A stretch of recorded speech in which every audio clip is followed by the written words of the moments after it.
हरे कृष्णा। ओम नमो भगवते वासुदेवाय। आषाढ़ मास की पूर्णिमा का दिन अत्यंत पुण्यदायी होता है। इस दिन गंगा स्नान, व्रत और सत्यनारायण भगवान की पूजा करने से मनुष्य को समस्त पापों से मुक्ति मिलती है। यह दिन पितृ दोष निवारण, सुख शांति और संतान सुख के लिए विशेष फलदायी माना गया है। आइए जानते हैं इस दिन का महत्व, पूजा विधि और कथा। जब आषाढ़ मास की पूर्णिमा आती है तब चंद्रमा की पूर्ण आभा जैसे आत्मा के सत्य का बोध कराती है। यह दिन न केवल गुरु पूर्णिमा के रूप में पूज्य है बल्कि श्री हरि विष्णु की कृपा और सत्य मार्ग की खोज का भी पर्व है। इस दिन किए गए व्रत कथा और विशेषकर दीप दान का महत्व इतना गहरा है कि पूर्व जन्मों के पापों को भी यह हर लेता है। कलयुग में जहां पाप बढ़ रहे हैं, वहीं आषाढ़ पूर्णिमा एक ऐसा अवसर है जो जीवन को पवित्रता, आस्था और सत्य की ओर मोड़ सकता है। जो व्यक्ति इस दिन सच्चे मन से दीप प्रज्वलित कर श्री हरि की कथा सुनता है, उसके जीवन से अंधकार अपने आप ही हटने लगता है। यह पर्व आत्मज्ञान का दीप जलाने का आह्वान करता है। आइए सुनते हैं आषाढ़ पूर्णिमा के दिन सुनी जाने वाली कथाएं। उससे पहले आप सभी को आषाढ़ पूर्णिमा और गुरु पूर्णिमा की बहुत बहुत शुभकामनाएं। भगवान श्री हरि विष्णु का आशीर्वाद आप और आपके परिवारजनों पर और आपके गुरुजनों का आशीर्वाद आप सभी पर सदैव बना रहे। बहुत समय पहले की बात है, हिमालय की तलहटी में एक बर्फीले गांव में एक वृद्धा रहती थी। उसका नाम था धर्मवती। वह अकेली थी। उसका कोई नहीं था, ना बेटा, ना परिवार, ना धन। लेकिन एक चीज उसके पास थी, पूर्णिमा के चंद्रमा जैसा निर्मल विश्वास। हर महीने जब पूर्णिमा आती गांव में चहल पहल होती, लोग पूजा करते, दीप जलाते, मिठाइयां बांटते, लेकिन धर्मवती सिर्फ एक टूटे से दीपक में थोड़ा सा तेल डालकर उसे नदी के किनारे रख देती और हाथ जोड़कर कहती है, चंद्रवदनी लक्ष्मी माता, इस दीप में धन नहीं है मन है, इसमें घी नहीं, मेरी सांसों की बूंदें हैं। यह दीप नहीं बल्कि मेरी आत्मा है, हे माँ, कृपया इसे अपने चरणों तक पहुंचा देना। गांव के लोग उसका मजाक उड़ाते, लेकिन वह वृद्धा हर पूर्णिमा यही करती रही। फिर एक दिन अचानक गांव के लोग बीमार पड़ने लगे और फिर यह हुआ कि रोज ही श्मशान की चिमनियां जलने लगी। कोई भी इलाज काम नहीं कर रहा था। बच्चों से लेकर बुजुर्ग तक भयभीत थे। लोगों ने अपने घरों के दरवाजे बंद कर लिए। गांव अंधकार और भय के साए में डूब गया। कोई नहीं समझ पा रहा था कि क्या करें, कहां जाएं, किससे मदद मांगे। तभी पूर्णिमा की रात आई। चारों तरफ सन्नाटा था। ना कोई मंदिर गया, ना कोई पूजा हुई। लेकिन धर्मवती, जो अब भी जीवित थी, कांपते हाथों से नदी किनारे पहुंची और हमेशा की तरह एक छोटा सा दीप जलाकर कहने लगी, हे प्रभु, हे माँ लक्ष्मी, आज सिर्फ मेरा गांव ही नहीं बल्कि मेरी आस्था और मेरी आस भी बुझ रही है। लेकिन यह अंतिम दीप आज आपके चरणों में अर्पित है। यदि आप चाहे तो इस गांव को बचा सकते हैं। और ऐसा कहकर उसने वह दीप जल में बहा दिया और फिर तभी अचानक चमत्कार हुआ। दीप जैसे ही नदी की लहरों पर बहा, उसकी लौ एकाएक तेज होने लगी। धीरे धीरे वह दीप पूरे गांव को रोशन करने लगा, मानो कोई दिव्य प्रकाश फैल रहा हो। मंदिर की घंटियां अपने आप बज उठी।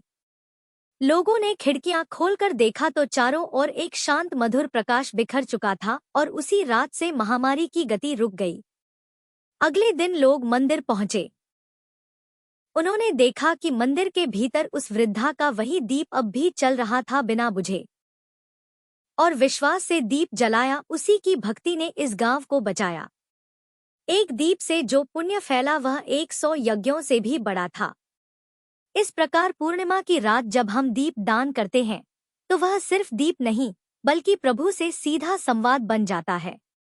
जब कोई और रास्ता नहीं बचता तब श्रद्धा का दीप रास्ता बनाता है, और सबसे बड़ी बात, भक्ति में ही सामर्थ्य है संपूर्ण सृष्टि को बदल देने की। आइए अब सुनते हैं आषाढ़ पूर्णिमा की कथा, और आज के इस वीडियो के अंत में आप गजेंद्र मोक्ष की कथा भी सुनेंगे। इसलिए इन कथाओं को धैर्य के साथ पूरा जरूर सुनिएगा। द्वापर युग में एक समय की बात है। यशोदा जी ने श्री कृष्ण से कहा है, कृष्ण तुम सारे संसार के उत्पन्नकर्ता, पालन करता और उसके सहार करता हो। आज कोई ऐसा व्रत मुझसे कहो जिसके करने से मृत्युलोक में स्त्रियों को विधवा होने का भय ना रहे और यह व्रत सभी मनुष्यों की मनोकामनाएं भी पूर्ण करने वाला हो। तब श्री कृष्ण कहने लगे, हे माता, आपने अति सुंदर प्रश्न किया है। मैं आपसे ऐसे ही व्रत को विस्तारपूर्वक कहता हूँ। सौभाग्य की प्राप्ति के लिए स्त्रियों को 32 पूर्णमासियों का व्रत करना चाहिए। इस व्रत के करने से स्त्रियों को सौभाग्य संपत्ति मिलती है। यह व्रत अचल सौभाग्य देने वाला और भगवान शिव के प्रति मनुष्य मात्र की भक्ति को बढ़ाने वाला है। तब यशोदा जी कहने लगी, है कृष्ण, सबसे पहले इस व्रत को मृत्युलोक में किसने किया था? इसके विषय में भी मुझे विस्तार पूर्वक बताओ। तब श्री कृष्ण कहने लगे कि माते, इस भूमंडल पर एक अत्यंत प्रसिद्ध राजा चंद्रहास से पालित अनेक प्रकार के रत्नों से परिपूर्ण कार्तिका नाम की एक नगरी थी। वहां पर धनेश्वर नाम का एक ब्राह्मण था और उसकी पत्नी अति सुशीला रूपवती थी। दोनों ही उस नगरी में बड़े प्रेम से रहते थे। घर में धन धान्य आदि की कोई कमी नहीं थी, लेकिन उन्हें एक बड़ा दुख था कि उनकी कोई संतान नहीं थी। इस दुख से वह अत्यंत दुखी रहा करते थे। एक समय एक बड़ा तपस्वी योगी उस नगरी में आया। वह योगी उस ब्राह्मण के घर को छोड़कर अन्य सभी घरों से भिक्षा लाकर भोजन किया करता था। एक दिन वह योगी रूपवती से भिक्षा न लेकर किसी दूसरे घर से भिक्षा लेकर गंगा किनारे जाकर भिक्षा में मिले अन्न को प्रेम पूर्वक खा रहा था कि धनेश्वर ने योगी का यह सब कार्य किसी प्रकार से देख लिया। अपनी भिक्षा के अनादर से दुखी होकर धनेश्वर योगी से बोला, महात्मन, आप सभी घरों से भिक्षा लेते हैं, किंतु मेरे घर की भिक्षा कभी नहीं लेते। इसका क्या कारण है? तब योगी ने कहा कि निसंतान के घर की भीख पतितों के अन्न के समान होती है, और जो पतितों का अन्न खाता है वह भी पतित हो जाता है। क्योंकि तुम निसंतान हो, इसलिए पतित हो जाने के भय से मैं तुम्हारे घर की भिक्षा नहीं लेता। धनेश्वर यह बात सुनकर अपने मन में बहुत दुखी हुआ और हाथ जोड़कर योगी के पैरों में गिर पड़ा और विनीत स्वर से कहने लगा, है महात्मन, अगर ऐसा है तो आप ही मुझे पुत्र प्राप्ति का कोई उपाय बताइए। आप तो सब कुछ जानने वाले हैं, मुझ पर यह अवश्य ही कृपा कीजिए। धन की मेरे घर में कोई कमी नहीं, किंतु कोई पुत्र न होने के कारण मैं अत्यंत दुखी हूँ। आप मेरे इस दुख को दूर करें। यह सुनकर योगी कहने लगे, हे ब्राह्मण, तुम देवी चंडी की आराधना करो। फिर घर आकर उसने अपनी पत्नी से सारा वृतांत कहा और खुद तपस्या करने के लिए वन में चला गया। वन में जाकर उसने देवी चंडी की उपासना की और उपवास किया। चंडी देवी ने 16वें दिन उसको स्वप्न में दर्शन दिए और कहा, है धनेश्वर, जा, तेरे पुत्र होगा, परंतु वह 16 वर्ष की आयु में ही मृत्यु को प्राप्त हो जाएगा। अगर तुम दोनों पति 32 पूर्णमासियों का व्रत विधि पूर्वक करोगे तो वह दीर्घायु होगा। जितनी तुम्हारी सामर्थ हो आटे के उतने दिए बनाकर शिव जी का पूजन करना, किंतु पूर्णमासी को 32 की संख्या पूरी हो जानी चाहिए। प्रातः काल होने पर इस स्थान के पास ही तुम्हें आम का एक वृक्ष दिखाई देगा। उस पर चढ़कर तुम एक फल तोड़कर जल्दी अपने घर चले जाना और अपनी पत्नी से सारा वृतांत कहना। ऋतु स्नान के बाद वह स्वच्छ होकर श्री शंकर जी का ध्यान करके उस फल को खा लेगी। तब शंकर भगवान की कृपा से उसको गर्भ ठहर जाएगा। जब वह ब्राह्मण प्रातः काल उठा तो उसने उस स्थान के पास ही आम का एक वृक्ष देखा जिस पर अत्यंत सुंदर आम का एक फल लगा हुआ था। ब्राह्मण ने उस आम के वृक्ष पर चढ़कर फल को तोड़ने का प्रयास किया, किंतु वृक्ष पर कई बार प्रयास करने पर भी वह नहीं चढ़ पाया। अब तो ब्राह्मण को बड़ी चिंता हुई। तब वह विघ्न विनाशक श्री गणेश जी की वंदना करने लगा कि हे दयानिधे, अपने भक्तों के विघ्नों का नाश करके उनके मंगल कार्य को करने वाले, दुष्टों का नाश करने वाले, रिद्धि सिद्धि के देने वाले, आप मुझ पर कृपा करें। प्रभु, मुझे इतना बल दे कि मैं अपने मनोरथ को पूर्ण कर सकूं। इस प्रकार सच्चे मन से गणेश भगवान की प्रार्थना करने पर वह भगवान की कृपा से वृक्ष पर चढ़ गया।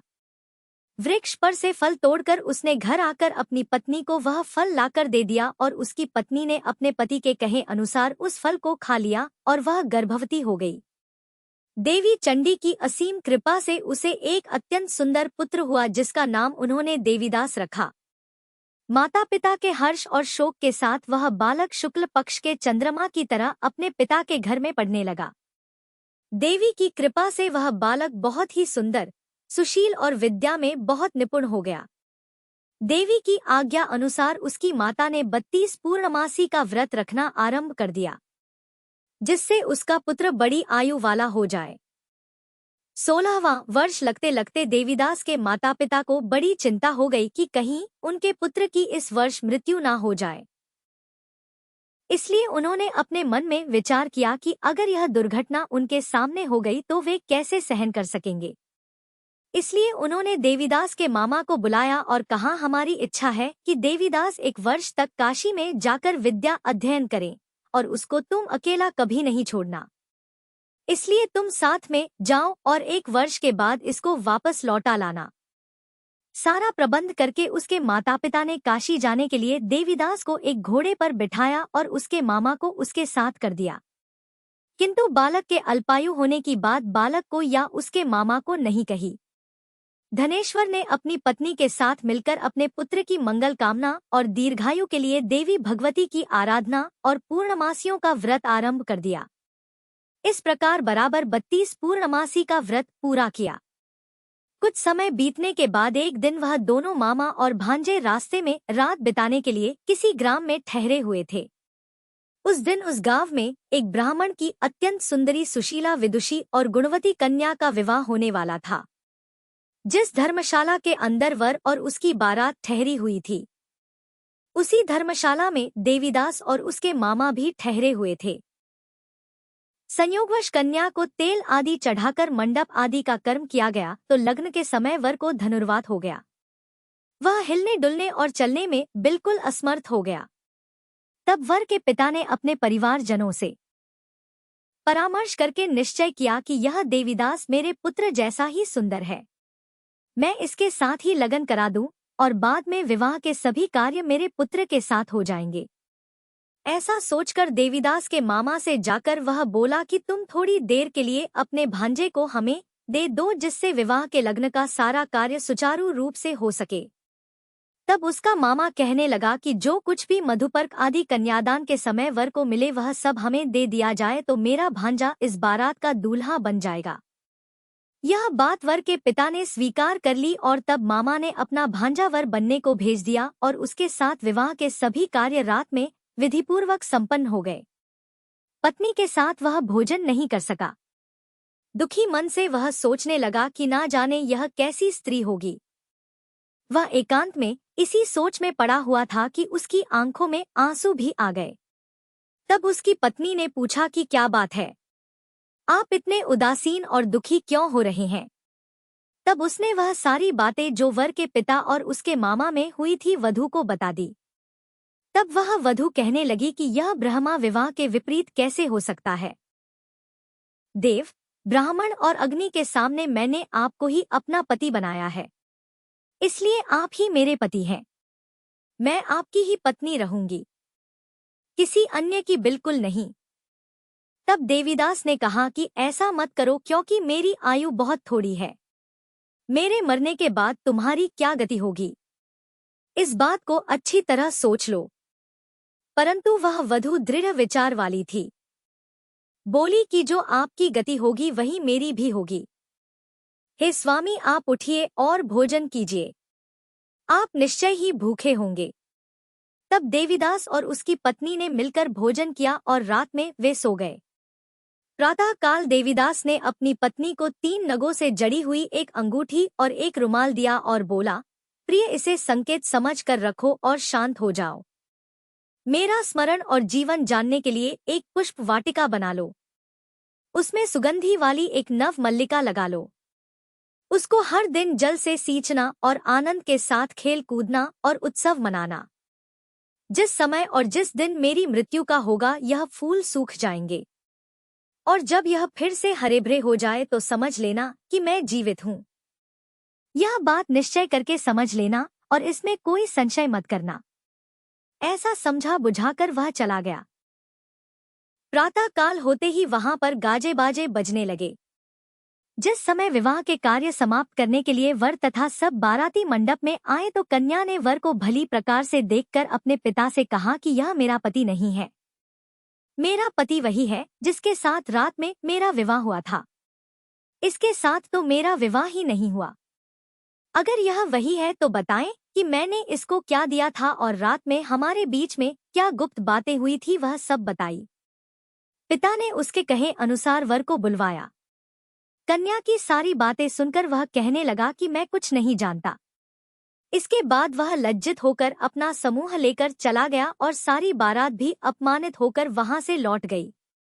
भगवान श्री कृष्ण आगे बोले, हे माते, इस प्रकार देवीदास काशी विद्या पढ़ने के लिए चला गया।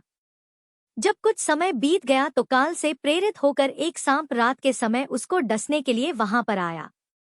उस विषधर के प्रभाव से उसके बिस्तर के चारों ओर से विष की ज्वाला से वह बिस्तर विषैला हो गया, परंतु व्रतराज के प्रभाव से उसको वह सांप काट नहीं पाया, क्योंकि पहले ही उसकी मां ने 32 पूर्णमासी का व्रत कर रखा था। इसके बाद मध्याह्न के समय स्वयं काल वहां पर आया और उसके शरीर से उसके प्राणों को निकालने का प्रयास करने लगा, जिससे वह मूर्छित होकर धरती पर गिर पड़ा। भगवान की कृपा से उसी समय देवी पार्वती जी के साथ श्री शंकर जी वहां पर आ गए। उसको मूर्छित दशा में देखकर देवी पार्वती ने भगवान से प्रार्थना की, हे प्रभु, इस बालक की माता ने पहले 32 पूर्णमासी का व्रत किया था, जिसके प्रभाव से हे भगवान अब आप इसको प्राणदान दे दीजिए। देवी के कहने पर भक्तवत्सल भगवान ने उस बालक को प्राणदान दे दिया। इस व्रत के प्रभाव से काल को भी पीछे हटना पड़ा और देवीदास स्वस्थ होकर बैठ गया। उधर उसकी पत्नी उसके काल की प्रतीक्षा किया करती थी। एक दिन उसने देखा कि उस पुष्प वाटिका में पत्र पुष्प कुछ भी नहीं रहे, सब कुछ सूख कर नष्ट हो गए हैं। तो उसे बड़ा आश्चर्य हुआ, किंतु कुछ ही क्षण में वह सब वाटिका पहले की तरह हरी भरी हो गई। तब वह समझ गई कि उसके पति पुनर्जीवित हो गए हैं।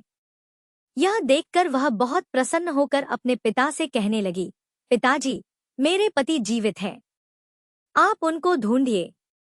जब 16वां वर्ष बीत गया तो देवीदास भी अपने मामा के साथ काशी से वापस अपने घर के लिए चल पड़ा। इधर उसके ससुर उसको ढूंढने के लिए घर से जाने ही वाले थे कि वह दोनों मामा भांजा वहीं पर आ गए। उसको आया देखकर उसका ससुर बड़ी प्रसन्नता के साथ उसे अपने घर में ले गया। उस समय नगर के निवासी भी वहां इकट्ठा हो गए और फिर सबने निश्चय किया कि अवश्य ही इस बालक के साथ इसी कन्या का विवाह हुआ था। उस बालक को जब कन्या ने देखा तो पहचान लिया और कहा कि यह तो वही है जो संकेत करके गए थे। फिर सब कहने लगे कि भला हुआ जो यह आ गया, और तब सब नगरवासियों ने खूब आनंद मनाया। कुछ दिन के बाद देवीदास अपनी पत्नी और अपने मामा के साथ अपने ससुर के घर से बहुत सारा उपहार लेकर अपने घर की ओर चल पड़ा। जब वह अपने नगर के निकट गया तो कई लोगों ने उसे देखकर उसके माता पिता को पहले ही जाकर सूचना दे दी कि तुम्हारा पुत्र देवीदास अपनी पत्नी और मामा के साथ आ रहा है। ऐसा सुनकर पहले तो उन्हें विश्वास ही नहीं हुआ, किंतु जब और लोगों ने भी आकर उनकी बात का समर्थन किया तब उन्हें बड़ा आश्चर्य हुआ। इतने में ही देवीदास भी अपने घर पहुंच गया और देवीदास ने अपने माता पिता के चरणों में सिर रखकर प्रणाम किया और उसकी पत्नी ने भी अपने सास ससुर के चरणों को स्पर्श किया। तो माता पिता ने अपने पुत्र और पुत्रवधू को अपने हृदय से लगा लिया और सबकी आंखों से प्रेम के आंसू बहने लगे। अपने पुत्र और पुत्रवधू के आने की खुशी में धनेश्वर ने बड़ा भारी उत्सव किया और ब्राह्मणों को भी बहुत सी दान दक्षिणा देकर प्रसन्न किया। भगवान श्री कृष्ण कहने लगे, माते, इस प्रकार धनेश्वर 32 पूर्णमासियों के व्रत के प्रभाव से पुत्रवान हो गया। जो भी स्त्रियां इस व्रत को करती हैं, वे जन्म जन्मांतर में भी वैधव्य का दुख नहीं भोगती और सदैव सौभाग्यवती रहती हैं। यह मेरा वचन है, इसमें कोई संदेह नहीं। यह व्रत पुत्र पौत्रों को देने वाला तथा संपूर्ण मनोकामनाओं को पूर्ण करने वाला है। 32 पूर्णमासियों के व्रत करने से व्रती की सारी इच्छाएं भगवान की कृपा से पूर्ण हो जाती हैं। जब भगवान अपने भक्त के बुलाने पर नंगे पांव भागे चले आए, तो चलिए आपको सुनाते हैं गजेंद्र मोक्ष की अद्भुत कथा। प्राचीन समय की बात है, द्रविड़ देश में एक पांडव वंशी राजा राज्य करते थे। जिनका नाम था इंद्रदुम्न। वे भगवान की आराधना में भक्ति में ही अपना अधिकतर समय बिताया करते। यद्यपि उनके राज्य में चारों ओर सुख शांति थी, प्रजा प्रत्येक रीति से संतुष्ट थी, प्रसन्न थी, फिर भी राजा इंद्रदुम्न अपना समय राजकार्य में बहुत ही कम दे पाती थी। उनका कहना था कि भगवान विष्णु ही मेरे राज्य की व्यवस्था करते हैं, इसलिए वे अपने इष्ट परम प्रभु की उपासना में ही सदा लीन रहा करते थे। राजा इंद्रदुम्न के मन में आराध्य आराधना की लालसा बढ़ती ही चली गई। इस कारण एक बार वे राज्य को त्याग कर मलय पर्वत पर रहने लगे। तब उन्होंने अपना वेश तपस्वियों जैसा बना लिया। सिर के बाल बढ़कर जटा के रूप में हो गए थे और वे निरंतर परब्रह्म परमात्मा की आराधना में तल्लीन रहते। उनके मन और प्राण भी श्री हरि के चरण कमलों में मधुकर बने रहते। इसके अलावा उन्हें जगत की कोई भी वस्तु नहीं सुहाती थी। उन्हें राज, कोष, प्रजा तथा पत्नी आदि किसी प्राणी या पदार्थ की स्मृति ही नहीं होती थी। किसी की भी याद नहीं आती थी। एक बार की बात है, राजा इंद्रदुम्न प्रतिदिन की तरह स्नानादि से निवृत्त होकर सर्व समर्थ प्रभु की उपासना में लीन थे। उन्हें बाहरी जगत का कुछ भी ध्यान नहीं था। संयोग से उसी समय महर्षि अगस्त्य अपने समस्त शिष्यों के साथ वहां पहुंच गए, लेकिन न पाथ्य न अर्घ न स्वागत। मौन वृत्ति राजा इंद्रदुम्न परम प्रभु के ध्यान में निमग्न थे, जिस कारण महर्षि अगस्त क्रोधित हो गए और उन्होंने क्रोधित होकर राजा इंद्रदुम्न को श्राप दे डाला कि इस राजा ने गुरुजनों से शिक्षा नहीं ग्रहण की है और अभिमानवश परोपकार से निवृत्त होकर यह मनमानी कर रहा है। ऋषियों का अपमान करने वाला यह राजा हाथी के समान जड़ बुद्धि है, इसलिए इसे घोर अज्ञानमय हाथी की योनि प्राप्त हो। महर्षि अगस्त्य भगवत भक्त इंद्रदुम्न को यह श्राप देकर वहां से चले गए। राजा इंद्रदुम्न ने भी इसे श्री भगवान का मंगलमय विधान समझकर प्रभु के चरणों में सिर रख दिया। क्षराव में 10 सहस्त्र योजन लंबा चौड़ा और ऊंचा त्रिकुट नामक पर्वत था। वह पर्वत अत्यंत सुंदर और श्रेष्ठ था।